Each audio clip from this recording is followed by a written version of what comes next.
Na década de 80, quando a NASA se preparava para enviar pela primeira vez uma mulher ao espaço, os engenheiros da agência perceberam que não tinham nem ideia de como era uma mulher. Seria uma viagem de 6 dias. 6 dias. E perguntaram a essa astronauta, Sally Ride, se 100 absorventes bastariam. Os especialistas da NASA também tiveram problemas para desenhar seus trajes espaciais, porque não sabiam exatamente como ela urinava. Mais de 30 anos se passaram, mas a Agência Espacial Norte-Americana continua tendo problemas para integrar as mulheres. Em 2019, a NASA anunciou com orgulho que ocorreria o primeiro passeio espacial com participação exclusiva de astronautas mulheres. Mas o fato histórico precisou ser cancelado por falta de trajes adequados. A primeira caminhada espacial composta apenas por mulheres foi feita em outubro de 2019, 7 meses após a data programada inicialmente. Texto do El País. Olá, ex-impostoras, meu nome é Camila. E o meu é Thaís. Hoje nosso assunto é representatividade. No nosso último episódio, a gente falou um pouco sobre liderança e posicionamento. Hoje a gente quer trazer para vocês esse viés aí tão importante na nossa vida, que é a representatividade feminina, não só em setores específicos, mas falando da carreira, desse ambiente empresarial como um todo. E para começar, acho que a gente já pode trazer dados mais recentes do IBGE, né? Que falam que apenas 37,1% dos cargos de liderança no Brasil são ocupados por mulheres. Um número que abaixou, porque no estudo anterior era de 39,1%. Então, a gente teve uma queda, né? A gente vê tantos movimentos acontecendo, principalmente na internet, né? Para aumentar a representatividade de mulheres em diversos setores de negócios, na política, mas ainda assim a gente vê que, ao invés disso avançar, a gente teve uma queda, né, de 2 pontos percentuais aí de uma pesquisa para outra. Pois é. E pelos artigos que a gente leu para se preparar aqui para esse episódio de hoje, até em companhias aí mais reconhecidas por terem um trabalho nessa área. O GPTW, o Guia de Diversidade Great Place to Work, relatou que só 26% das posições de alta liderança dessas melhores empresas para se trabalhar, desse guia do GPTW, eram compostas por mulheres. Mas outros níveis de liderança, elas estavam em 44% das posições. Lembrando que nós, mulheres, somos mais da metade da população. Então, fica uma coisa um pouco estranha, né? Sim, quando a gente vai falando sobre camadas mais altas de liderança, né, considerando os CEOs, né, de grandes empresas, a gente tem apenas 3,5% de representatividade. 3%, gente. É muito difícil, né, a gente ver uma mulher como CEO de uma grande empresa. E quando a gente não vê um rosto parecido com o nosso lá, a gente não vê outras mulheres lá, como a gente faz para acreditar que a gente pode chegar lá? Fica mais difícil, né, para a gente imaginar que existe essa possibilidade para a gente também. E é claro que é muito importante a gente trazer aqui também um recorte de que a situação só piora quando, além de gênero, a gente fala sobre outras interseccionalidades também, né? Quando a gente fala de comparação entre mulheres brancas e pretas, mulheres com deficiência, mulheres que são mães, mulheres trans, esse número fica ainda menor. Exatamente. E a gente resolveu trazer esse assunto porque é uma aba importante da nossa síndrome da impostora. Quando a gente não enxerga outras, como a Tá falou, pessoas semelhantes a gente ocupando esses lugares, fica cada vez mais distante a possibilidade da gente ocupar esse lugar também. Há algum tempo atrás, eu li um livro que chama O Segredo da Dinamarca. A autora é a Ellen Russell. E ela é uma inglesa que foi morar na Dinamarca e nesse livro ela está contando a história dela nesse novo país e como é o dia a dia dela, o que ela aprendeu e tal. E ela, como inglesa, ela vem de um lugar que ela viu, ela teve referência de posições de poder com mulheres ocupando esses lugares. Então, no livro, tem uma parte que ela relata que eu achei incrível, e ela relata que, para ela, vivendo na Inglaterra, nunca foi uma questão ela achar que que não seria possível ela ocupar, por exemplo, o cargo de primeira-ministra. Segundo ela, e aí lembrando que ela cresceu na época aí da Margaret Thatcher, segundo ela, ela achava, quando criança, que o cargo de primeiro-ministro só podia ser ocupado por mulher. Ela achava que o homem não podia estar lá, porque ela tinha duas referências femininas de poder muito fortes, a Rainha Elizabeth e a Margaret Thatcher. E isso reforça o tanto que é importante para a gente enxergar semelhantes nesses lugares. E, de novo, quanto menos pessoas ocupando esses lugares a gente vê, mais distante da nossa realidade fica. A gente pode estender isso para a política também, né? Onde fica muito claro o quanto é difícil a gente ver representantes mulheres, né, exercendo esses cargos de poder, desde Câmara Municipal, enquanto vereadoras, a presidente da República, né, gente? Que no Brasil a gente teve Dilma Rousseff, e eu não preciso nem mencionar a quantidade de casos de machismo, né, que ela enfrentava, né? A gente não querendo abrir muito nessa essa pauta de política, embora eu acredite que quando a gente é mulher, tudo é sobre política, né? Cada comportamento, toda essa nossa luta, tudo isso muito relacionado à política, mas a gente consegue ver uma comparação muito clara agora. O preço da gasolina está no topo, né? Praticamente o dobro que estava quando a Dilma era a nossa presidente.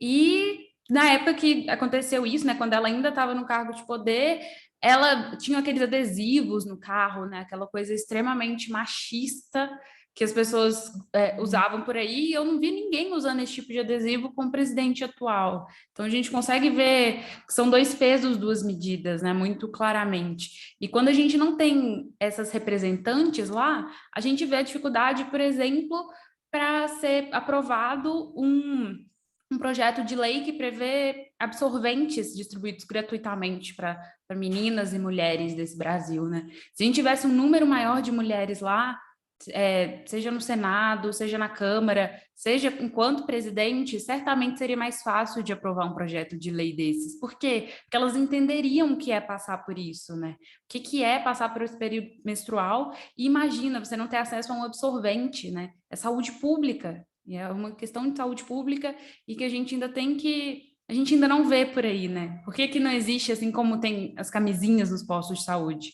Eu acredito que tinha que ter em todo posto de saúde também isso. Concordo, tá?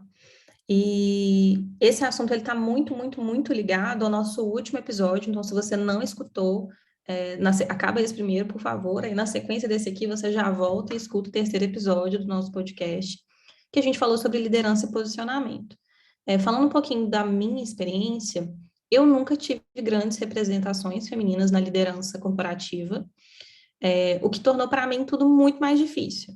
Primeiro porque, enquanto mulher, jovem, eu não era muito respeitada, as minhas opiniões não eram ouvidas, o que acabou me fazendo entender que eu precisava ter um comportamento dito como masculino, então precisei masculinizar o meu comportamento, sendo mais firme, mais dura em alguns aspectos, para ser ouvida. E uma coisa que eu sempre tive muito cuidado ao longo aí dessa minha trajetória de liderança é de preparar outras mulheres para esse lugar também. Eu acho que esse é um dever de todas nós, sabe? Na nossa palestra, assim, a gente coloca um slide específico sobre seja uma mulher que levanta outras mulheres. E esse está muito relacionado também com o porquê a gente começou tudo isso. Como eu disse, o fato da gente não enxergar, não ter essas referências, afeta muito a nossa impostura. E aí, por que disso? A gente já está muito insegura, a gente não consegue enxergar as nossas qualidades, as nossas conquistas, e enxergando as nossas características, sem juízo de valor, se elas são positivas ou negativas, mas enxergando as nossas características, se a gente não enxerga no outro, nessa posição, nesse devir que a gente quer estar lá também, nessa posição, por que que eu vou me enxergar lá? Vai ser tudo muito mais difícil para mim. E realmente impossível, assim, quando a gente está falando aí de determinada posição ou lugar e tal. Então, é muito importante a gente falar sobre esse assunto, trazer esse assunto, porque é uma necessidade de todas nós. E aí, óbvio que quando a gente está falando de política, a gente ainda tem uma ação direta em escolher mulheres para ocupar esses lugares.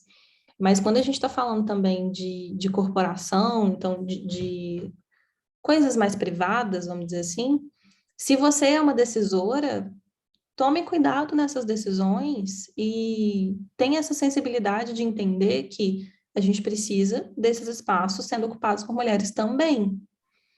Tem um outro trecho da nossa palestra que eu acho que, assim, me toca muito. Sempre que eu falo sobre ele, eu fico querendo chorar, para ser sincera, que foi uma pesquisa realizada, a gente pode deixar os detalhes aqui na descrição, eu não lembro com detalhes, mas foi uma pesquisa realizada com meninas de 6 anos. E a partir dessa idade, elas já paravam de identificar pessoas inteligentes como sendo mulheres, algo assim, né? Tá? Não sei se você lembra. Isso é uma pesquisa que basicamente mostravam algumas profissões, né, para as crianças ali de 6 anos, e era muito difícil eles considerarem, tanto os meninos quanto as meninas, considerarem, por exemplo, que um cientista, uma pessoa cientista poderia ser uma mulher. Sempre era atribuído a um homem. Então, uma pessoa que trabalha com programação era sempre um homem. E quando era profissões mais ligadas ao cuidado, cozinheiro, por exemplo, era sempre uma mulher. Professora, atrelada à mulher, enfermeira, mulher. Então, como que esses estereótipos já ficam impregnados na gente desde quando a gente é muito pequena, né? Então, se desde lá, quando eu era criança, que eu estou no momento ali de sonhar, que eu posso ser tudo que eu quiser ao longo da vida, eu já descubro essa barreira que, opa, cientista, não, isso não é para mim, isso é coisa de homem. Jogar futebol, nossa, nem pensar, nem imagino. Então, a gente já cria essa barreira internamente, né? Então, quando a gente cresce, chega um momento ali de entrar na universidade, a gente consegue ver claramente, né? O número de mulheres que se formam na área de tecnologia, por exemplo, é muito inferior ao número de homens que se formam nessa área. E para muito além disso, né? Eu acho que a gente consegue mencionar até um caso recente aí que tem alta, que foi a Bruna Marquezine, né, que foi selecionada para ser protagonista feminina do novo filme da DC, que é o Besouro Azul. E, e ela, num primeiro momento, né, se vocês assistirem, quando ela ficou sabendo da notícia, ela postou, né, nas redes sociais, e ela falou que por muito tempo ela não considerava que ela se questionou se ela era merecedora daquilo, se ela realmente devia estar ali, se ela realmente seria boa para ocupar, desempenhar aquele papel.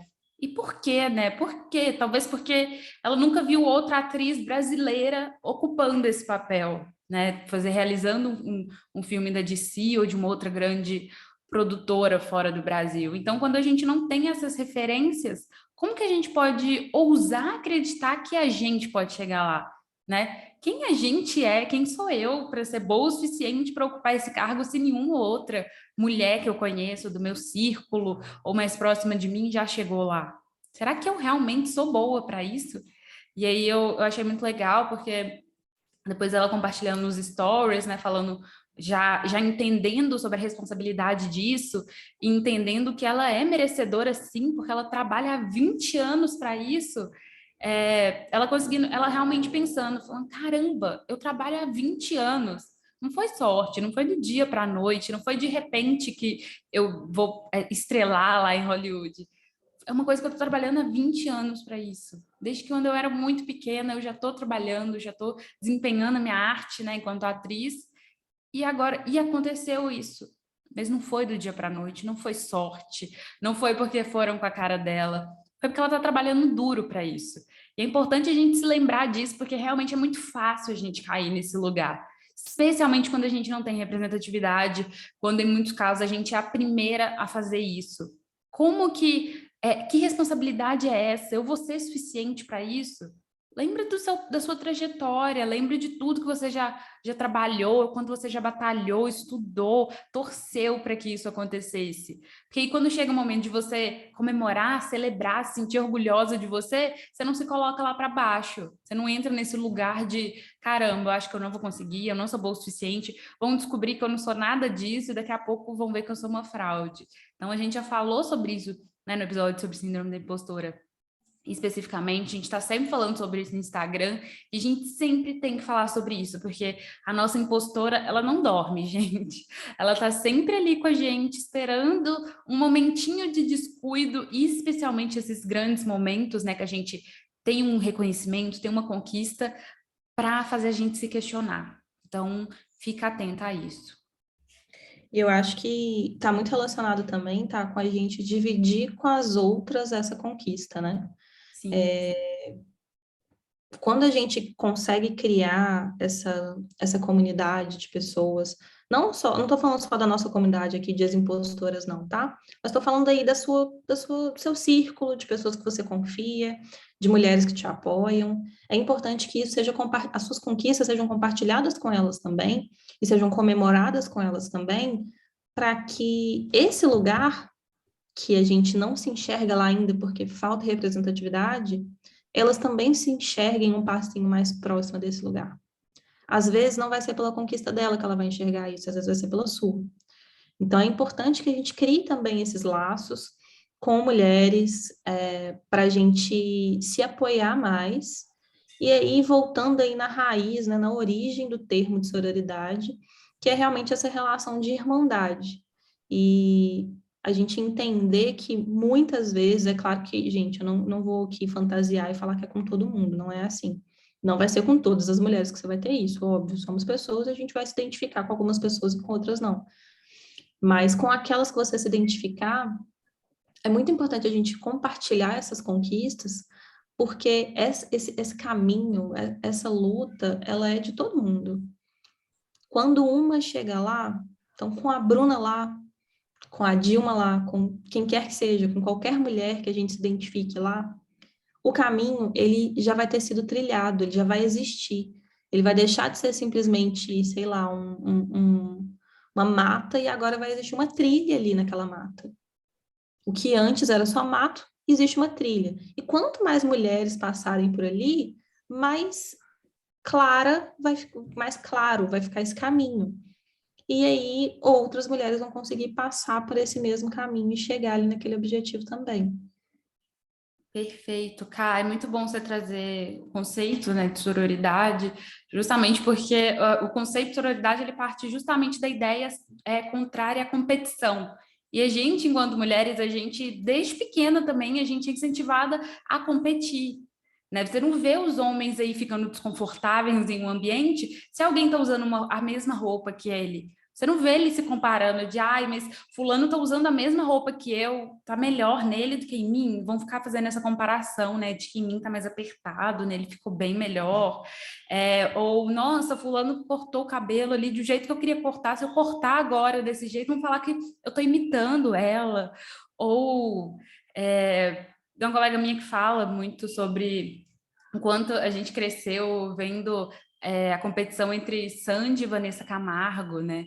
A gente não podia gostar das duas, tem que gostar de Britney e uma ou de Cristina. outra. É terrível isso, gente, porque é essa a ideia, né? A gente tem que competir, a gente tem que ser mais bonita, mais inteligente.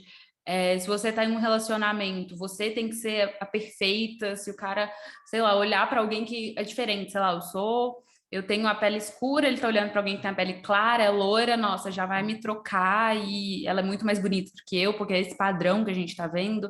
E aí é outro lugar que a representatividade tá, né? O que a gente está vendo na mídia? O que a gente está vendo por aí? Com quem que a gente está se comparando?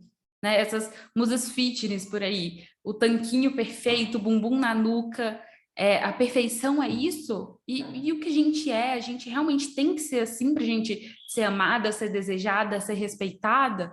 Houve vários casos que a gente vê aí de mulheres maravilhosas e que são traídas pelos seus companheiros, né? A gente vê isso muito na mídia também, né? Famosas que acabam sofrendo casos de traição, e aí a gente fala, nossa, mas ela é tão bonita, e a outra nem é tão bonita assim.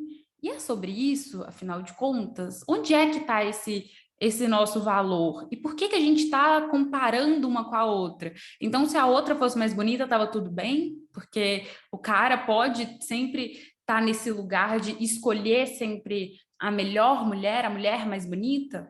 sabe? Onde que tá, onde que essa relação se perdeu, afinal de contas? Então, acho que é importante a gente se questionar sobre essas coisas também, né? A gente entender por que que a gente está competindo, por que que a gente está se comparando, e a gente não vê os homens fazendo isso por aí. Quando uma mulher tem cargo de liderança, você pode ver lá, uma mesa inteira lá de diretoria de uma grande empresa, tem uma mulher lá. De repente, você vê que tem outros homens tentando entrar e ninguém está competindo entre eles. Mas se tiver uma outra mulher querendo entrar, nossa, aí é muito mais difícil, porque, nossa, tem uma mulher lá só, provavelmente ela fez alguma coisa lá para agradar alguém, né? Provavelmente ela tem caso com alguém lá. Esse tipo de conversa, esse tipo de comentário que a gente vê muito por aí, em diferentes esferas também, dentro e fora de empresas, falando que uma mulher só conquistou determinado papel, determinada posição, porque ela estava associada a um homem de alguma forma, ou porque ela mostra muito corpo. É por isso mesmo que ela está fazendo sucesso? E por que que a gente fica questionando esse tipo de coisa? Por que que a gente não valoriza o trabalho dela? E é muito triste porque a gente vê muitas mulheres criticando também, né? Nossa, você pode entrar em qualquer Instagram aí de famosa que você vai ver que é o maior número de críticas. E até trazendo a Bruna Marquezine aqui como exemplo mais uma vez, há um tempo atrás ela até gravou uma série de stories também fazendo um desabafo em relação a isso, sobre a quantidade de pessoas criticando o fato dela estar muito magra. E as pessoas falando, nossa, você pode até estar saudável, mas seu corpo assim não tá bom. Era muito melhor você mais cheinha. Que liberdade é essa da gente ficar criticando o outro Nossos corpos. por ela ser, os corpos, o jeito de ser, por um parâmetro nosso? E se você vê as pessoas entrar nos perfis, talvez tenha alguém lá que é magra também, alguém que não é, e tá criticando a mesma coisa. Homens também, né? A gente vê, tem até memes por aí, mas é uma coisa ridícula de ver. Homens que estão acima do peso criticando mulheres que estão, sei lá, tá com um pneuzinho, entre aspas, e ele lá, né? Daquele jeito e ele sente a vontade para criticar o corpo do outro. Então, acho que é muito importante a gente pensar nisso também. Quais são esses padrões que a gente está acompanhando? Quem é que a gente está seguindo nas redes sociais e vendo ali como exemplo? Entendendo que aquele é o corpo perfeito, que aquela é a rotina perfeita, a pessoa que acorda 5 horas da manhã, vai aplaudir o sol, faz yoga, treina, faz a própria comida, trabalha, cuida dos filhos, faz supermercado, tem um outro trabalho paralelo.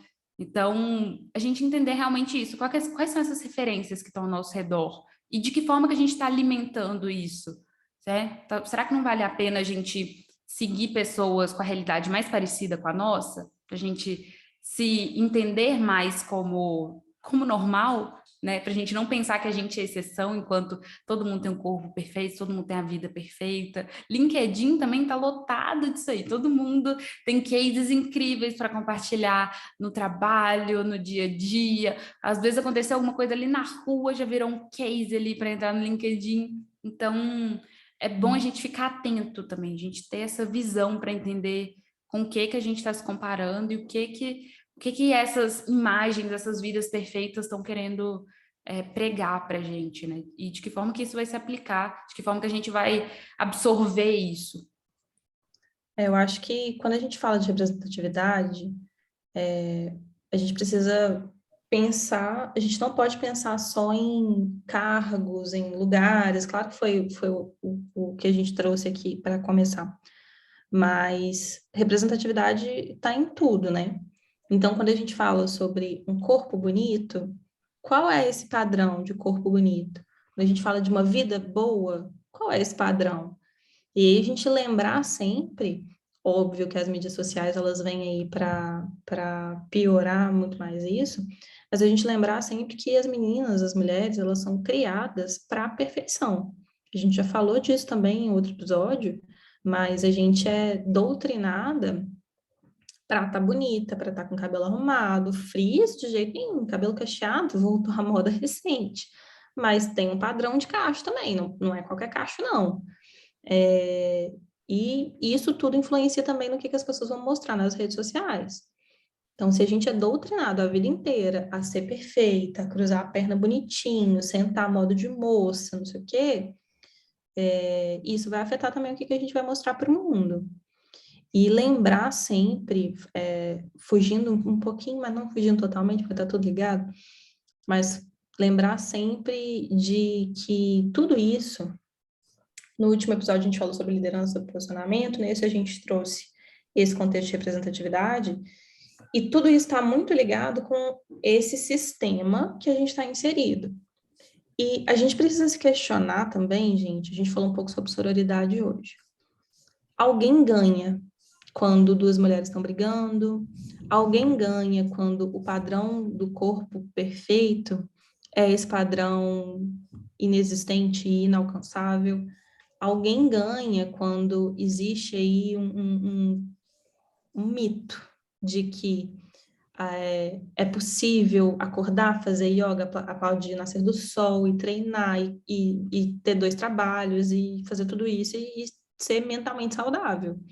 Alguém está ganhando com isso e não é a gente. Então, é importante a gente ficar atento com tudo isso que está à nossa volta, especialmente esse momento aí, internet e tudo mais, porque não é teoria da conspiração, tá? Mas eu quase que penso, às vezes, que esse alguém tá ganhando com isso é quase que um plano para a gente se sentir mal, porque não tem condições, tá em absolutamente tudo. Então, quando eu olho para a parte do trabalho, eu não enxergo mulheres lá, as mulheres que tomam as pessoas que tomam as decisões, elas não são parecidas comigo, então elas não entendem a minha realidade. Quando eu olho para lugares, tipo, a gente começou com um texto do El País contando uma história da NASA. Gente, as pessoas mais inteligentes, tipo, os gênios do mundo, cara, 30 anos atrás. E os caras não sabiam como é que uma mulher fazia xixi, gente. 6 dias. 6 dias. Eles perguntaram se 100 absorventes internos eram suficientes para a mulher. Gente, 30 anos atrás. E é tão claro que isso não mudou tanto assim, que só em 2019 foi acontecer a primeira caminhada espacial composta por mulheres, e ainda atrasou, porque o traje não estava preparado. Vou voltar à pergunta mais uma vez. Não, de novo, não é teoria da conspiração, tá? Mas eu acho mais uma vez importante trazer essa pergunta de alguém está ganhando com isso. Alguém está ganhando com as mulheres não serem consideradas, com os corpos das mulheres não estarem sendo considerados, com os corpos das mulheres, com os homens acharem que têm liberdade e se colocarem nesse lugar de poder julgar e poder se apropriar do corpo feminino, apesar de nem conhecer o corpo feminino, mas alguém está ganhando com isso. E não é a gente.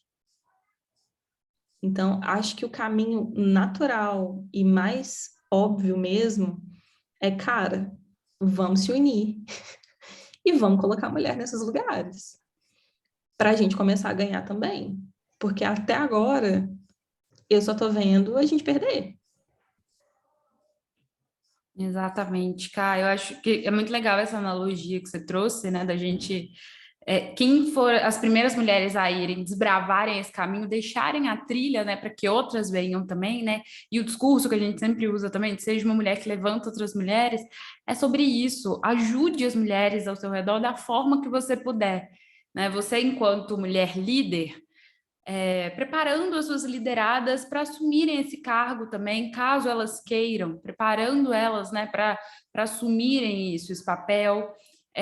Enquanto uma mulher criadora de conteúdo, como é nosso caso aqui, né, a gente cria conteúdo sobre a síndrome da impostora, criando essa rede de apoio, né, esse espaço para que as mulheres possam entender quais são essas inseguranças, entender mais sobre as inseguranças, essas travas que a gente tem ao longo do caminho, porque como a gente sempre fala, que também é sempre bom reforçar, não é simplesmente uma coisa da nossa cabeça, a síndrome da impostora, está diretamente relacionada a tudo isso, porque imagina, né, você não tem representatividade, você não vê outras mulheres lá, como você pode se considerar capaz de chegar lá?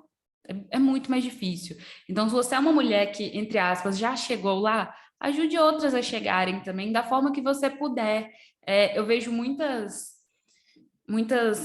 críticas, às vezes, ao movimento feminista, por exemplo, em determinadas pautas, porque elas não são totalmente inclusivas a todas as mulheres, né? Então, como eu já falei sobre a questão de interseccionalidade, às vezes não é tão inclusiva as mães, as mulheres pretas, mulheres trans, mulheres com deficiência, enfim, e diversas outras interseccionalidades que a gente pode mencionar. Mas é muito importante a gente abrir espaço para que todas as mulheres tenham voz, para que todas as mulheres possam falar. Então, nós, né, a nossa geração aqui, geração Z, geração Y, baby boomers, enfim, se a gente tem a capacidade, a gente tem acesso à informação, se a gente consegue entender o que está acontecendo em relação a pautas de gêneros no país, em relação a inclusão, diversidade, por que não incluir outras mulheres ao nosso redor, mais velhas ou mais jovens, nessas pautas também? Então, eu falo que a minha mãe e a minha avó, por exemplo, elas não tinham um entendimento sobre o que era o feminismo, né? Tinha essa ideia de feminismo é mulheres que vão sair para protestar, queimar sutiã, né? Mas o que realmente é o feminismo? O que realmente são as pautas que a gente levanta? O que realmente é importante? Então, por que não conscientizar essas mulheres também? Né? Tem muito, eu já vi esse discurso aí também, o seu feminismo chega até a sua mãe, né? Porque às vezes é muito legal a gente falar, a gente levantar essas pautas, é importante sim a gente levantar onde a gente puder, né? Seja na internet, seja onde for, mas às vezes a gente não condiz, o discurso não condiz ao que a gente faz em casa, né? Você está apoiando sua mãe, você está ajudando ela a arrumar a casa, a fazer comida. Quando você vê, sei lá, seu irmão se aproveitando de tudo que ela faz e não querendo fazer nada, você fala alguma coisa? Ou você deixa o sistema continuar perpetuando dentro da sua própria casa e levanta a bandeira na internet para outras pessoas? Então, é importante a gente pensar nisso também, enquanto a nossa representatividade dentro de casa pode fazer diferença num grupo de amigas, num grupo de colegas, o quanto a gente pode levar essas conversas para esses outros lugares também, né? É muito importante falar na internet, continuem falando, mas leva também para o off, leva para quem está ali perto de você, né? As grandes mudanças, as grandes revoluções, eu acredito que elas começam assim, como micro, né? Pequenas revoluções, cada um fazendo o que pode ali na sua rede, o que está ao seu alcance.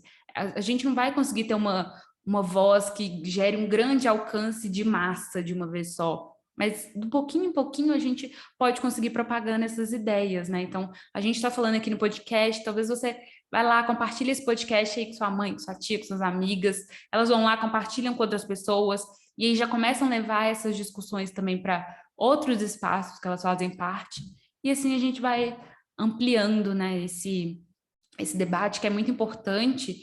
E tem uma outra coisa que eu queria falar, tem uma frase que eu já ouvi há muito tempo, não sei o autor, não sei exatamente onde que eu ouvi, que é: seja filtro e não esponja, que é muito sobre a gente ter essa visão crítica, esse olhar crítico sobre o que a mídia está mostrando a gente, o que a gente está vendo onde a gente trabalha, o que a gente está vendo em todos os espaços que a gente está inserida.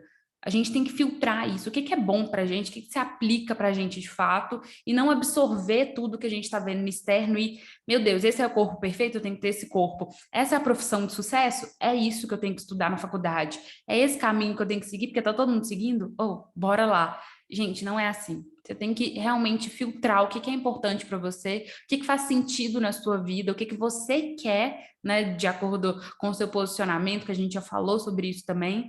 E aí sim você tomar suas atitudes. Não pensar que você precisa necessariamente fazer a lipo HD lá que todas as famosas estão fazendo, porque senão seu corpo nunca vai ser perfeito, você nunca vai ser desejada e enfim.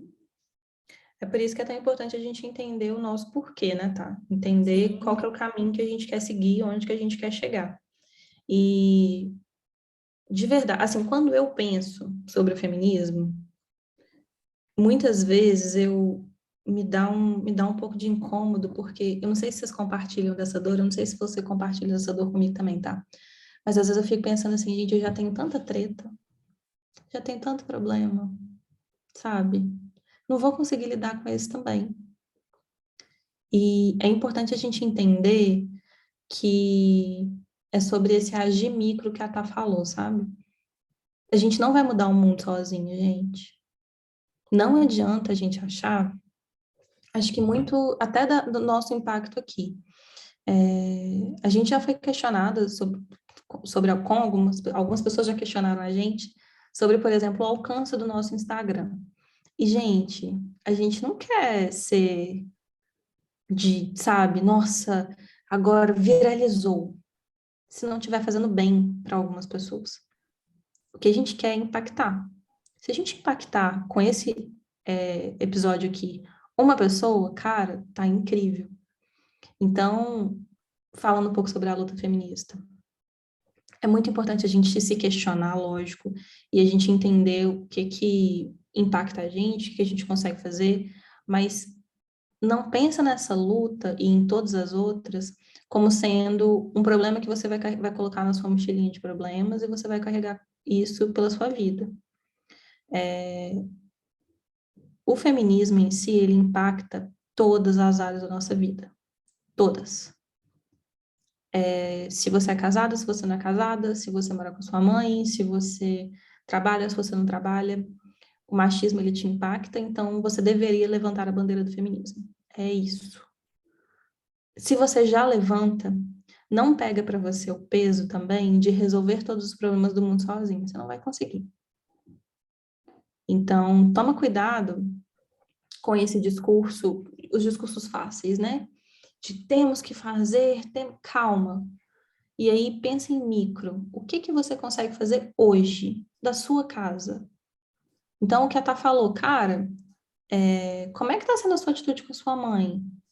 Você tá sendo condescendente com ela? Você tá entendendo o lugar que ela ocupa? A geração que ela vem? A sua amiga preta? Você entende que as pautas que você está levantando, elas podem não fazer sentido para ela? Você já escutou o que ela tem para dizer? Ou você só se posicionou e você não quer ouvir o que ela tem para dizer? Você tem alguma amiga trans? Você deveria se preocupar em talvez conhecer pessoas trans, porque você pode aprender muito. Isso é agir micro, gente. E aí, de novo, é lógico, é muito importante a gente ter posicionamento na internet. De maneira nenhuma eu estou dizendo o contrário disso, até porque é o que a gente faz, a gente cria conteúdo para a internet.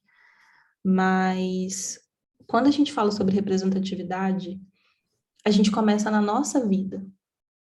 E aí, esse caminho ele vai sendo construído para outros lugares e vai sendo expandido. Então, acho que mensagem, assim, a gente está tentando terminar os podcasts, os episódios, tudo com uma lição, né, tipo, de final.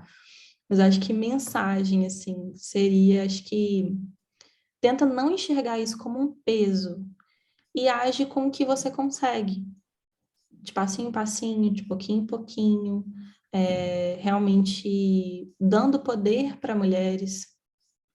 Você está numa roda de amigos, uma amiga foi interrompida, ei, peraí, ela está falando, vamos deixar ela acabar de falar. Você tem poder de voto, você tem poder de, não só de voto política, mas você tem poder de decisão para colocar uma mulher à mesa, coloque essa mulher à mesa. Vote na mulher. Por quê? Porque a gente precisa ocupar esses espaços. A gente precisa de pessoas ocupando esses espaços.